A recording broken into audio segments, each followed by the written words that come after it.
चलिए आज शुरू करते हैं हम दो चर वाले रैखिक समीकरण युग्म।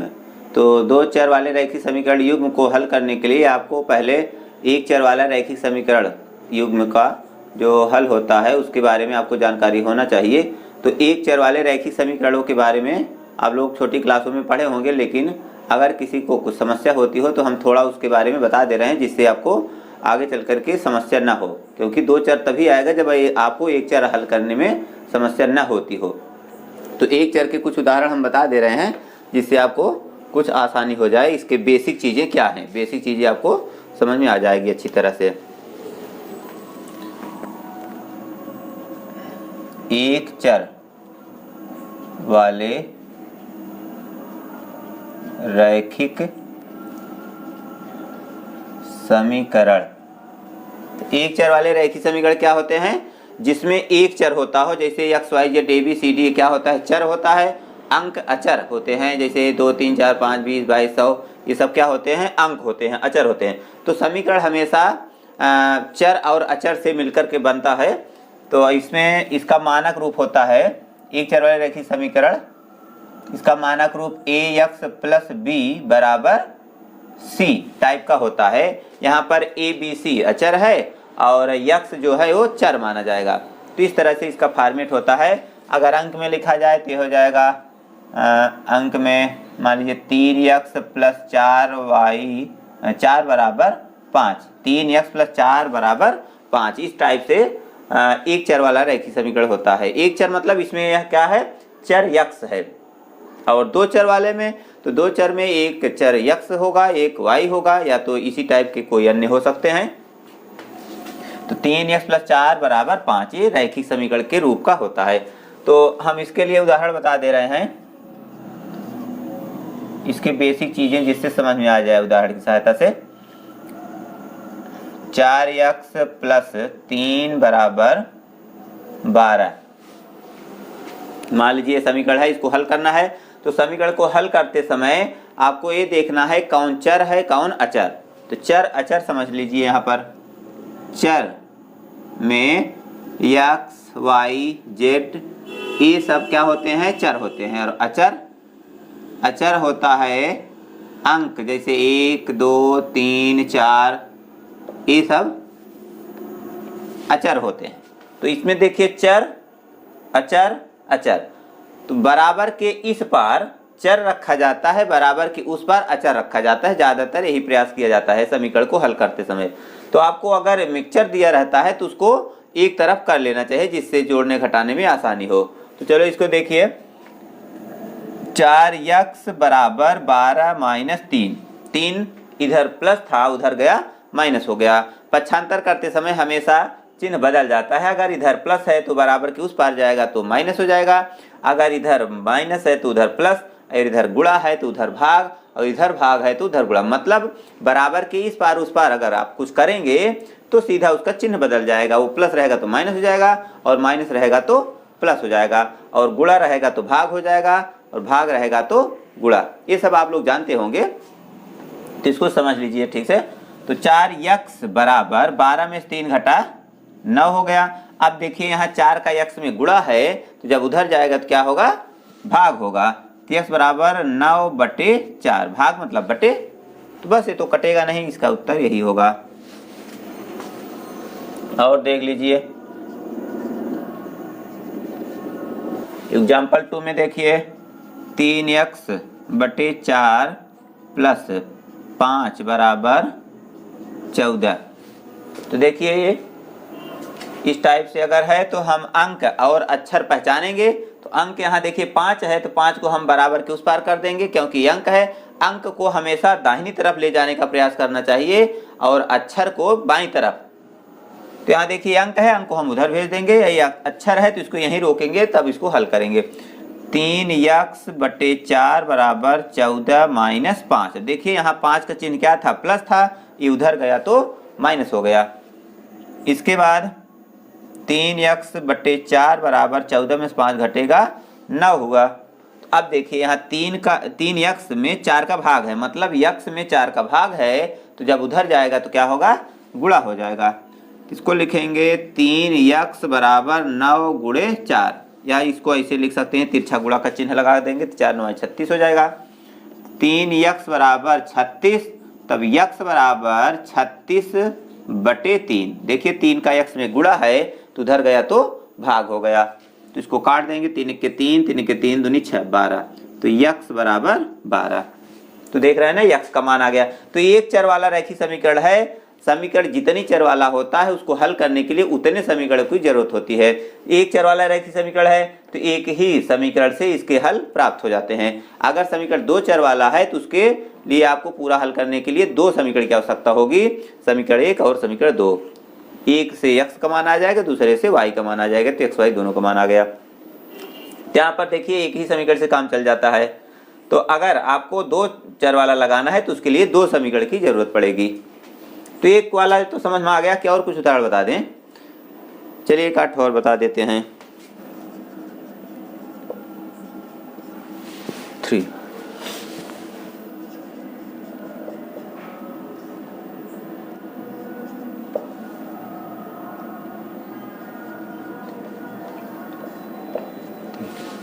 तो ये देखिए, अगर इस टाइप से सवाल है तो इसको हल करने के लिए हम इसमें अगर सीधा तिरछा गुणा कर देंगे तो ये आसानी से आ जाएगी। तो इसका गुणा हम ऊपर से नीचे और ये नीचे वाले का ऊपर, इसको बज गुणा बोलते हैं। बज गुणा अर्थात कैंची गुणा। तो देखिए यहाँ क्या होगा, 3 का गुणा अगर हम इसमें करेंगे तो 2 पद है, दोनों में गुणा होना चाहिए। ऐसा नहीं कि 3 का गुणा 1 में कर दिए काम हो गया, तो गलत हो जाएगा। 3 का गुणा 3 दूनी 6x प्लस 3 त्रिका 9 बराबर 4 का गुणा इधर करेंगे, 4 तिहाई 12x प्लस 4 दूनी 8। अब देखिए ये समीकरण अब जो बटे में था खत्म हो गया, अब सीधा हो गया। तब सीधा हो गया तो क्या करेंगे, पक्षांतर करेंगे। पक्षांतर में हम आपको बता चुके हैं कि अक्षर वाली संख्याओं को इधर लाएंगे और अंक वाले को उधर ले जाएंगे। चलो पक्षांतर करेंगे। पक्षांतर करते समय में चिन्ह भी बदल जाता है, प्लस रहेगा तो माइनस हो जाएगा और माइनस रहेगा तो प्लस हो जाएगा। तो पक्षांतर करिए, 6x माइनस 12x, 12 इधर ला रहे हैं तो माइनस होगा, और 9 यहाँ क्यों नहीं लिखे, क्योंकि हमें 9 को उधर ले जाना है। चलो 8 माइनस 9, 8 अपनी जगह है उसको पहले उतार लेंगे। अब 9 यहाँ से उधर जा रहा है तो इसके मतलब पीछे लिखा जाएगा। तो 12 में 6 घटेगा माइनस 6x बराबर 9 में 8 घटा माइनस 1, तो घट गया। अब क्या होगा, 6 का x में गुणा है तो उधर ले जाएंगे तो क्या होगा, भाग हो जाएगा। तो x बराबर -1 बटे -6, और यहाँ देखिए माइनस माइनस दोनों कट करके हो गया प्लस, बराबर बचा क्या 1/6। ये इसका उत्तर हो गया। तो आप जब 2 चर वाला हल करेंगे तो उसमें जब एक चर खत्म हो जाएगा तो दूसरे में यही एक चर वाला ही बन जाता है, वो भी समीकरण। तो जब आपको इतना आता रहेगा तो 2 चर वाला भी एकदम आसान लगेगा। तो ये तो आपको समझ में आ गया होगा और सिंपल भी होगा। अब आगे हम शुरू कर रहे हैं प्रश्नावली की सवालें। चलिए हम उसको हल करने के लिए,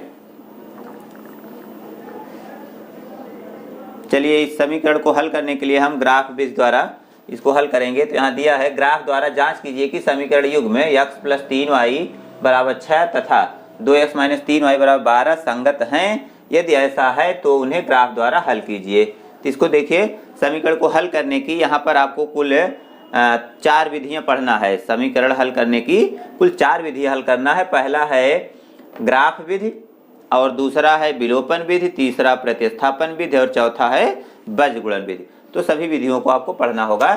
कौन कौन विधि है? पहला ग्राफीय विधि, दूसरा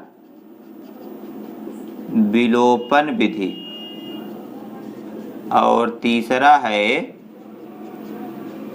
प्रतिस्थापन विधि, और चौथा है वज्रगुणन विधि।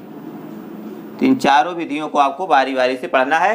तो पहले क्या है, ग्राफी विधि। तो ग्राफी विधि हल करने के लिए इन दोनों समीकरणों के लिए आपको एक इसका हल प्राप्त करना होगा, जिससे पता लगेगा कि रेखा किस तरह से कहां से गुजर रही है। पहला समीकरण देखिए, x प्लस 3y बराबर 6 है। तो इसको हल करेंगे तो इसके लिए हल जो प्राप्त होगा उसको इस सारणी में हम लिख लेंगे। तो यहाँ x का मान हम रखेंगे, तो यहाँ हम x लिख लेते हैं और यहाँ y। तो x का मान और y का मान। तो इस समीकरण में x का मान आप रखेंगे तो y का मान अपने आप आएगा। तो x का मान हम मान लीजिए 1 लेते हैं, या x का मान न रख करके y का मान लीजिए, कोई दिक्कत नहीं होगी। x का मान अगर हम 2 लेंगे तो 4 यहाँ जा कर के घटेगा, तो ये 3 से कटेगा नहीं, तो लफड़ा करेगा। तो आपको ज़्यादा ठीक रहेगा कि y का मान रखिए। y का मान 1 लीजिए। चलिए यहाँ हल करके हम दिखा भी दे रहे हैं। x प्लस 3y बराबर 6 है। x प्लस 3y, y का मान हम अपने मन से 1 ले रहे हैं। अपने मन से आप जो भी ले सकते हैं, लेकिन इसको संतुष्ट ऐसे करना चाहिए जिससे कटने पर पूर्णांक आए। अगर पूर्णांक आएगा तो हम सारणी में आसानी से दिखा लेंगे, अगर पूर्णांक नहीं आएगा तो सारणी में दिखाने में हमें समस्या होगी। इसलिए ज़्यादातर प्रयास रखिए कि हल जो है इसका पूर्णांक में आए। मतलब हम y का मान 1 ले रहे हैं, तो ये देखिए x का मान क्या आता है। ये एक पूर्णांक है तो हम 1 ले लिए। अब देखो x का मान क्या आता है। x प्लस 3 के 3, 3 उधर गया तो घटेगा, 6 में 3 घटेगा, तो x बराबर बचा क्या 3। x मान 1 लिए तो y का मान 3 आया, जो कि पूर्णांक है। अब इसके बाद हम और मान लेते हैं तो x प्लस 3y, y की जगह 2 लेंगे, बराबर 6। तो x बराबर 6 माइनस ये 3 दूनी 6 भी उधर जाएगा, तो x बराबर क्या हुआ 0 हुआ। तो यह y का मान हम 2 लिए थे तो x का मान आया 0। देख रहे हैं ना, 2 मान प्राप्त हुआ। इसी तरह और मान आप निकालते जाएंगे। मान माइनस में ले लीजिए चाहे तो। x का मान अगर हम -1 लेंगे, 3 के -3 होगा, उधर जाएगा जुड़ जाएगा। तो y का मान हम -1 लेते हैं अगर, तो देखिए y का मान 1 लेंगे तो क्या होगा, पहले समीकरण उतार लेंगे। x प्लस 3y बराबर 6, तो x प्लस 3y का मान -1 लिए बराबर 6, तो x माइनस 3 के 3 बराबर 6, तो x बराबर 6 प्लस 3, तो x बराबर क्या हुआ 9 हो गया। तो अगर हम y का मान -1 लेंगे तो x का मान कितना आएगा 9 आएगा। इस तरह से आप अपने मन से कुछ मान लेंगे तो दूसरा मान अपने आप आ जाएगा, चाहे x का मानिए चाहे y का, तो जो आपको सुविधा हो वही मान रखिए। तो देखिए इसकी सारणी बन गई। अब इसी तरह हम समीकरण 2 का भी बनाएंगे। चलिए इसको नोट कर लीजिए, इसको हम मिटा करके नीचे उसका बता दे रहे हैं। उसके लिए ये वाला समीकरण यहाँ उतार लेंगे, 2x माइनस 3y बराबर 12। इसके लिए भी सारणी हम बनाएंगे।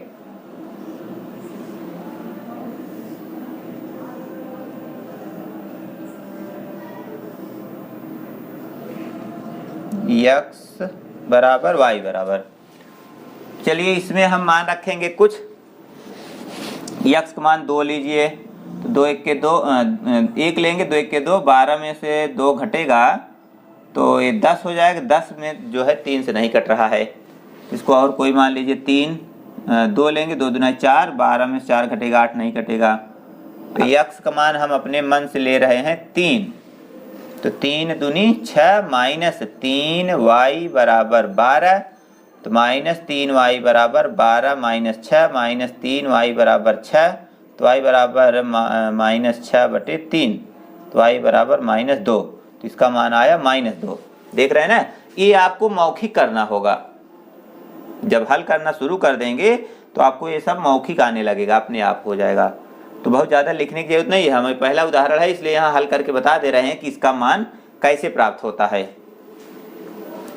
अब आगे देखिए, अगर हम ये 3 लिए थे तो y का मान -2 आया। अगर हम इसका मान 4 लेते हैं, 4 दूनी 8, 12 में 4 घटेगा तो नहीं कटेगा।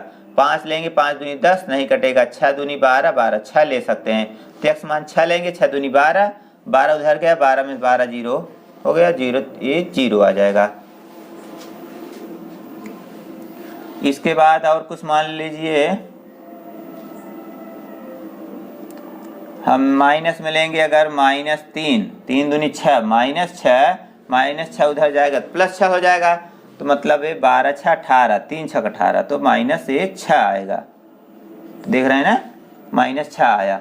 अगर हम -3 लेंगे तो -3 दूनी 6, -3 6 और -6 उधर गया तो +6, तो 12 6 18 हुआ। 18 में 3 को भाग देंगे, 3 6 18, 6 हो जाएगा।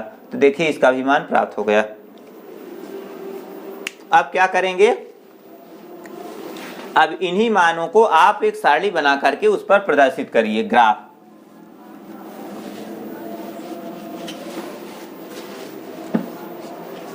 चलिए यहाँ ग्राफ बना लेते हैं।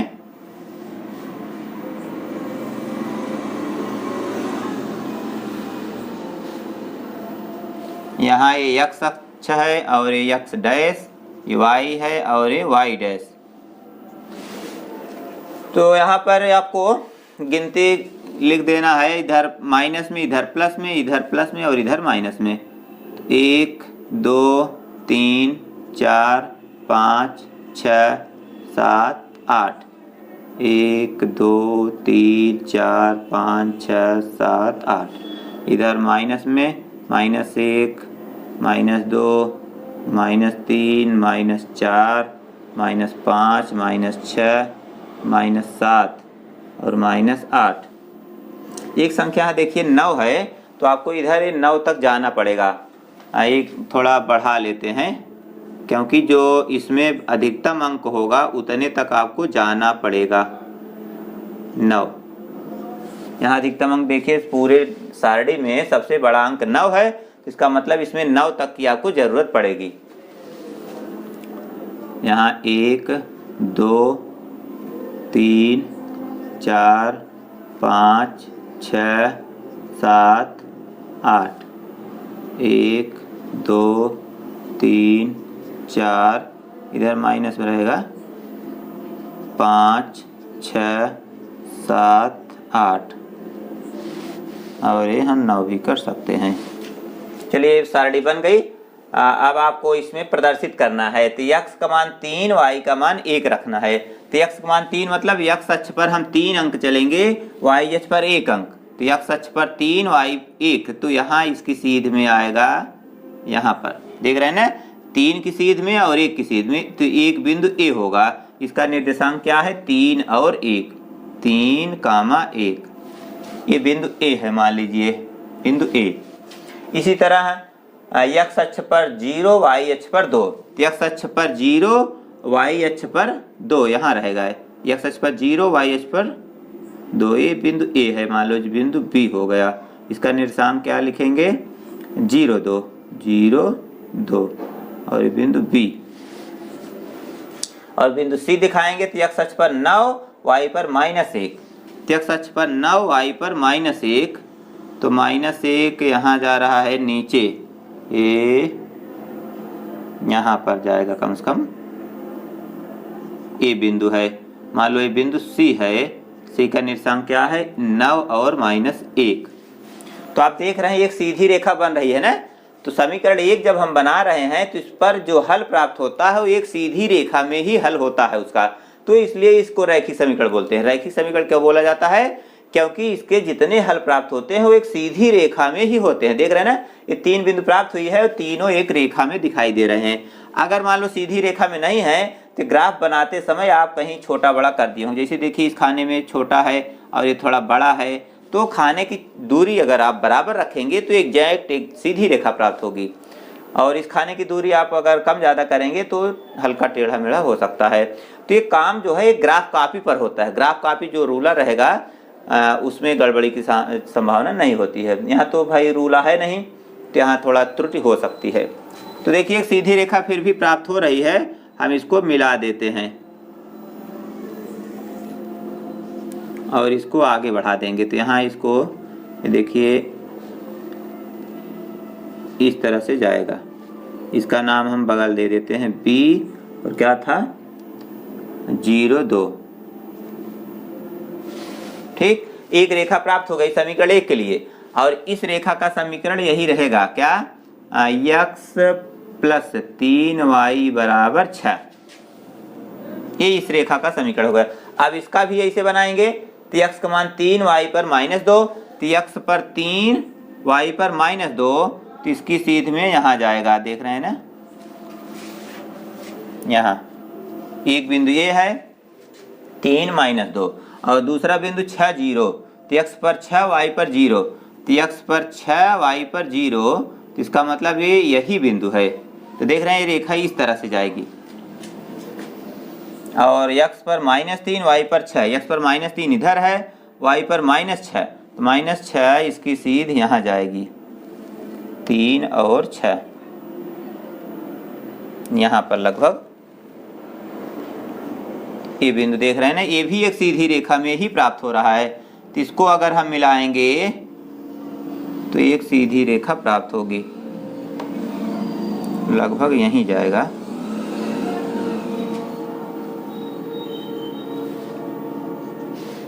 तो इसका भी हम नाम लिख देंगे।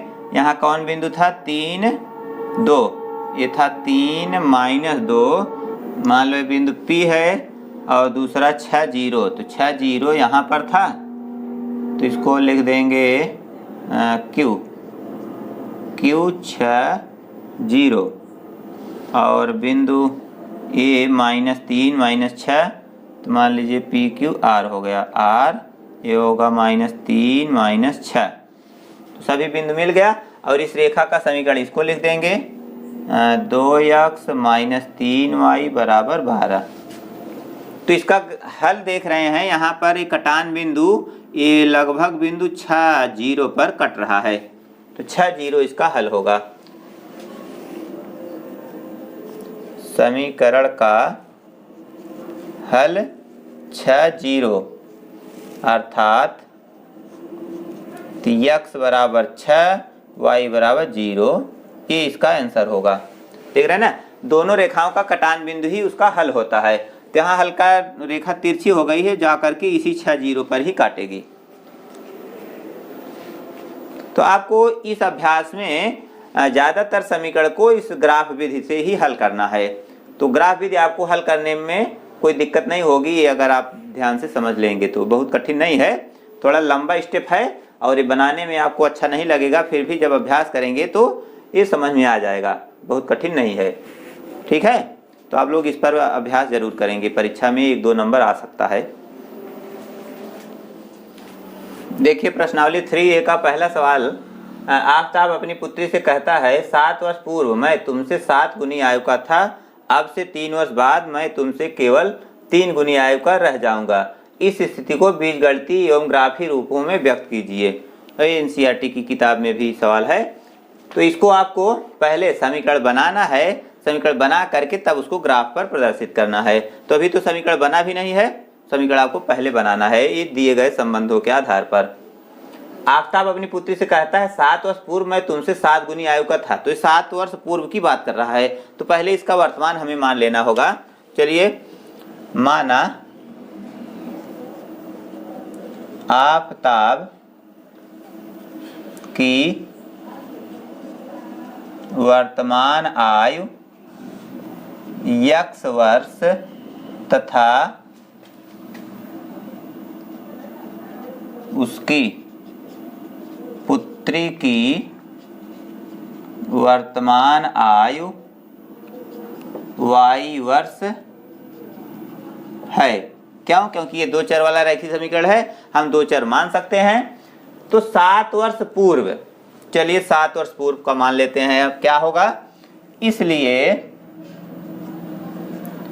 7 वर्ष पूर्व आफताब की आयु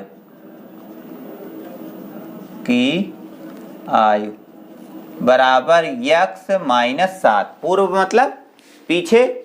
तो अभी आप मान लो 15 साल के हैं, तो 5 साल पीछे कितने थे? तो 10 साल के। तो 10 कहाँ से आया? 15 में से 5 घटा, तो अभी ये वर्तमान में x वर्ष है, तो x में से 7 घटेगा, तब तो 7 वर्ष के पूर्व आएगा। इस तरह से आप अगर न समझ पाएं तो अपने ऊपर वो घटना घटा लीजिए कि हम इसको कैसे लिखेंगे। अगर मान लो उसकी तरह आप, उसकी जगह आप हो, तब क्या करेंगे? तो इस तरह से आप समझ जाएंगे कि हमें जोड़ना है कि घटाना है। और ये भी ध्यान रखिएगा कि पूर्व अगर बात हो रही है तो घटता है, और भविष्य में हो रही है तो जुड़ता है। अभी आप 15 साल के हैं, 5 साल बाद कितने के होंगे? तो भविष्य में बात हो रही है, इसका मतलब वो जोड़ा जाएगा। इस तरह से भी समझ सकते हैं कि जुड़ेगा कि घटेगा। तो 7 वर्ष पूर्व के आफताब की आयु हो गई x - 7, और इसी तरह है पुत्री की भी घटेगी, तथा 7 वर्ष पूर्व पुत्री की आयु बराबर y - 7। आफताब अपनी पुत्री से कहता है कि 7 वर्ष पूर्व मैं तुमसे 7 गुनी की आयु का था। तो अब देख रहे हैं ना, अब 7 वर्ष पूर्व ए और ए, इसमें दोनों में संबंध कितना है, ए 7 गुना है इससे, तो हमें दोनों में संबंध निकालना है। तो क्या करेंगे, प्रश्नानुसार अब दोनों को बराबर करना है। तो x माइनस 7 बराबर y माइनस 7। अब देखो हम दोनों बराबर करेंगे, लेकिन ऐसे तो बराबर होगा नहीं, क्योंकि ये 7 गुना है, 7 गुना कम है। तो अगर हम इसी में 7 का गुणा कर दें, अगर 7 का गुणा कर दें तो ये दोनों बराबर हो जाएगा, क्योंकि ये 7 गुना तो है ही। हम इसमें 7 का गुणा करेंगे तो दोनों बराबर होगा। तो 7 का गुणा कर दिया, अब इसको हल कर लीजिए। तो x माइनस 7 बराबर 7 के 7 y माइनस 7 सते 49, पक्षांतर करेंगे। तो x माइनस 7 y बराबर माइनस 49 प्लस 7, 7 उधर गया, अक्षर इधर आया। तो x माइनस 7 y बराबर 49 में 7 घटेगा माइनस 42, ये बन गया समीकरण 1। अब इसी तरह आपको समीकरण 2 बनाना है। इसमें क्या कहा है, अब से 3 वर्ष बाद मैं तुमसे केवल 3 गुनी वर्ष का रह जाऊंगा। तो क्या होगा, अब 3 वर्ष उसमें जोड़ेंगे। यहां लिखिए 3 वर्ष बाद आफताब की आयु बराबर x प्लस 3 होगा। अभी वो x वर्ष का है, 3 वर्ष बाद उसमें जुड़ जाएगा तो x प्लस 3 हो जाएगा। और इसी तरह पुत्री की भी लिखेंगे, 3 वर्ष बाद पुत्री की आयु बराबर y प्लस 3 होगा। तो इसमें भी जुड़ेगा, क्योंकि व्यक्ति हमेशा साथ साथ जुड़ते हैं, चाहे पुत्री हो चाहे पिता हो, हमेशा साथ साथ बढ़ेंगे, उतना ही अंतर आएगा दोनों में। तो यहाँ अब देखिए संबंध क्या बनेगा, इसलिए x प्लस 3 बराबर y प्लस 3। अब देखो दोनों हम बराबर करेंगे तो ये तो 3 गुना है ही, अगर हम इसमें 3 का गुणा कर दें तो ये बराबर हो जाएगा। तो यहाँ हम 3 का गुणा करेंगे। तो हल कर लीजिए इसको, x प्लस 3 बराबर 3 के 3y प्लस 3 त्रिका 9, और इसको पक्षांतर करेंगे तो x माइनस, इसे यहाँ देखिए x plus x minus 3y बराबर 9 माइनस 3, तो x माइनस 3y बराबर 6, 9 में से 3 घटेगा 6 हो जाएगा, ये समीकरण 2। अब 1 और 2 के लिए आपको हल निकालना होगा। तो हल कैसे होगा, पहले आपको इसका सारणी बनाना होगा।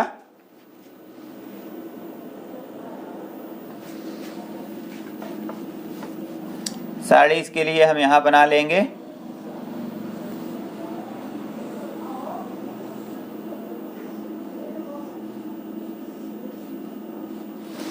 देखिए कोई रेखा आपको खींचना हो तो उसके लिए कम से कम आपको 2 बिंदु की जरूरत पड़ती है। तो इसे हल करते समय आप 2 बिंदु निकाल लेंगे तो आप रेखा आसानी से खींच सकते हैं। तो x बराबर y बराबर, मान लो कोई रेखा आपको खींचना है, मान लो एक बिंदु यहाँ है, दूसरी बिंदु यहाँ है, तो आप आसानी से खींच सकते हैं। तो इसलिए एक बिंदु ये, एक बिंदु ये, दोनों आपको ज्ञात करना होगा। तो इसे हम एक बिंदु ये ज्ञात कर लेंगे, तो 2 मान से ही आपका काम चल जाएगा। और ध्यान ये भी रखना चाहिए कि हल करते समय इसके मान इस तरह से रखें जिससे मान छोटा आए, जिससे सारणी बनाने में कोई दिक्कत ना हो।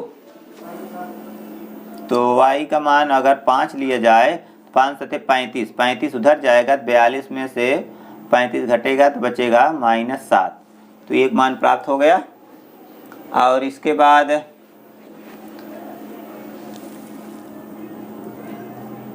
y का मान अगर 4 लेते हैं तो 4 सते 28 हो जाएगा, 28 उधर जाएगा तो घटेगा, तो बचेगा कितना, माइनस 42 और 28, 7 चौक 28, तो 12 में 8 घटेगा 4, यहाँ 3 2 घटेगा 1 14, तो आएगा कितना, माइनस 14। तो ये दोनों मान प्राप्त हो गया।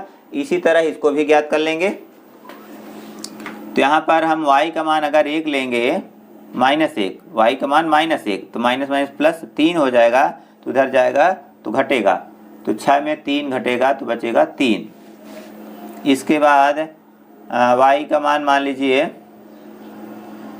0 लेते हैं तो 6 हो जाएगा, y का मान 0 लेंगे तो 0 x बराबर 6। तो इसके भी 2 मान प्राप्त हो गए। अब इन मानों को हम समीकरण में प्रदर्शित इस रेखा में प्रदर्शित करेंगे। तो x बराबर -7 y बराबर 5 है, तो x बराबर -7, -7 इधर होगा, तो यहाँ देख लीजिए -7 है यहाँ, इसके बाद y पर 5 क्या है, प्लस है, तो प्लस ऊपर की दिशा में होता है, तो यहाँ पर ये 5 यहाँ है, तो -7 और 5 की सीध में लगभग यहाँ बिंदु बनेगा, एक बिंदु ये हो गया, क्या है -7 और 5, -7 5 और मान लीजिए बिंदु A है। इसके बाद x पर -14 और y पर 4, तो -14 यहाँ जा रहा है, देख रहे हैं -14 यहाँ है, y पर 4, तो y पर 4 मतलब इसी के थोड़ा नीचे रहेगा, तो -4 -14 + 4, तो यहाँ होगा लगभग ये बिंदु यहाँ। तो ये बिंदु मान लीजिए B है और इसका निर्देशांक कितना है -14 और 4, तो इसको ऐसे मिला करके आगे बढ़ा देंगे तो एक रेखा प्राप्त हो जाएगी। इसी तरह इसको भी बनाएंगे, x पर 3 y पर -1, तो x पर 3 यहाँ है और y पर -1 नीचे होगा, 3 और 1 की सीध में लगभग यही बिंदु जाएगा यहाँ। इसके बाद x पर 6 y पर 0, तो x पर 6 यहाँ है और y पर 0 यहीं है, ये भी देख रहे हैं ना, तो ये लगभग एक समांतर रेखा टाइप की बन रही है। तो यहाँ अगर इसको मिला करके आगे बढ़ाएंगे तो रेखा इस तरह से जाएगी। तो इसका भी नाम दे देंगे, मान लो ये बिंदु P है, P का निशान कितना है 3 -1 और इसका Q है और Q का निर्देशांक 6 0। तो रेखाओं के समीकरण भी लिख सकते हैं, इसका क्या है x - 3y बराबर 6 और इसका समीकरण है पहला वाला x - 7y बराबर -42।